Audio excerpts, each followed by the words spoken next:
मेरे मुंह पर बंद हो गए हैं। अब मैं क्या करूं? सुनैना सड़क पर हताश अकेली आगे बढ़ रही थी कि अचानक उसके फोन पर मैसेज नोटिफिकेशन आया। सुनैना ने फोन निकाल कर देखा, आन्या का नंबर फ्लैश हो रहा था।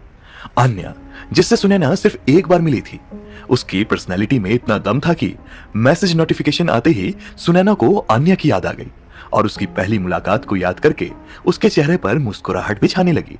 हाय आंटी, मेरे हैंडसम डैड आपका कैफे में इंतजार कर रहे हैं। प्लीज एक बार उनसे मिल लीजिए। It's a request aunty. Sunaina Anya का मैसेज पढ़कर सच में पिघल गई। अचानक आए आन्या के मैसेज को सुनैना ने किस्मत का न्योता समझ लिया और करीब 10 मिनट बाद सुनैना और शाश्वत दोनों एक कैफे में बैठे हुए थे। वो दोनों एक दूसरे के ठीक बाजू बाजू बैठे थे, लेकिन एक दूसरे से बात करने में उन्हें झिझक महसूस हो रही थी। तो आप एक इंश्योरेंस एजेंट हैं? शाश्वत, जो भारत के सबसे बड़े बिजनेसमैन में से एक था, सुनैना के मुंह से अपने लिए इंश्योरेंस एजेंट शब्द सुनते ही बीते हुए लम्हों को याद करने लगा, जब ठीक 2 घंटे पहले वो अपनी बेटी आन्या के साथ अपने घर में बैठा हुआ था। और ना जाने क्यों आन्या शाश्वत की ओर गुस्से से देख रही थी। Dad, I am serious about her. आपको ऐसा क्यों लगता है कि आपको अपनी आइडेंटिटी छिपानी पड़ेगी? बेटा, एक बार किसी को परखना बहुत जरूरी होता है। टेस्ट करने में क्या बुराई है? मैंने तुमसे कहा ना, लोग मेरे पैसे के पीछे पागल रहते हैं। मैं नहीं चाहता कि पैसा इस रिलेशनशिप को आगे बढ़ाए।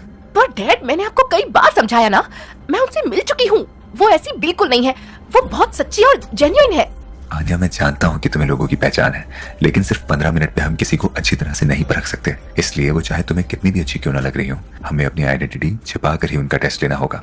डैड, यार आप ऐसा करके कॉम्प्लिकेशंस और ज्यादा बढ़ा रहे हैं और मुझे ये आइडिया बिल्कुल अच्छा नहीं लगा। ट्रस्ट मी बेटा, तुम्हारी सुनैना आंटी को परखने का इससे बेहतरीन आइडिया हो ही नहीं सकता। अच्छा सुनो, तुम एक काम करो, तुम मेरे लिए इंश्योरेंस एजेंट के कपड़े रेडी करो। ऐसे कपड़े जिसमें मैं रईस ना लगूं, बस एक सिंपल साधारण सा आदमी लगूं। समझ गई? अपने डैड की बात सुनकर आन्या ने अपना सर पकड़ लिया। आप ना एकदम पागल हो। डैड, ट्रस्ट मी, मेरी बात आप याद रखिएगा। वो आपसे इम्प्रेस नहीं होंगी, बल्कि आप पहली बार में ही उनसे इम्प्रेस हो जाएंगे और मैं 100% श्योर हूँ कि ऐसा ही होगा। आई ट्रस्ट यू बेटा, आई होप यू राइट। अब चले, इंश्योरेंस एजेंट के कपड़े भी तो जुगाड़ करने हैं।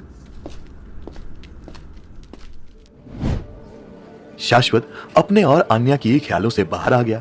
वो इस वक्त सुनैना के सामने बैठा था और सुनैना अपने जवाब का इंतजार कर रही थी। आपने बताया नहीं, आप एक इंश्योरेंस एजेंट है ना? हाँ, मेरे पिताजी भी इंश्योरेंस एजेंट थे और मैं भी एक इंश्योरेंस एजेंट ही हूँ। गवर्नमेंट या प्राइवेट जॉब? नहीं, प्राइवेट। ओह, इनकम तो बहुत ज्यादा नहीं होती होगी।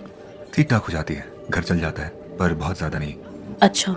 सुनैना अपनी साड़ी के पल्लू से खेलने लगी और शाश्वत के बजाय दूसरी तरफ देखने लगी। शाश्वत सुनैना के बिहेवियर को और ज्यादा समझना चाहता था। वैसे एक बात कहूँ, अगर आप अपने लिए एक रिच आदमी ढूंढ रही हैं तो मेरे पास बिल्कुल पैसे नहीं है।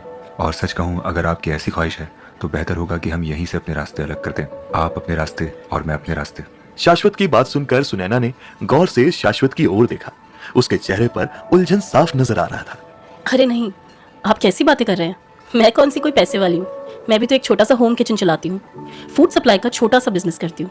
सच कहूँ तो मुझे आपसे मीटिंग में भी कोई इंटरेस्ट नहीं था। वो तो आपकी बेटी आन्या इतनी प्यारी है और जिद्दी है ना कि मैं उसकी बात टाल नहीं पाई, बस इसलिए चली आई। हाँ, वो बहुत जिद्दी है, पर प्यारी भी है। एक पल के लिए दोनों ने अपनी नजर फिर से दूसरी तरफ फेर ली। शाश्वत ने चश्मे की ओर से धीरे से सुनैना की तरफ देखा। तो फिर चले यहाँ से।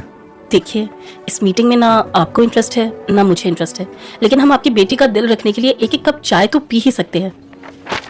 शाश्वत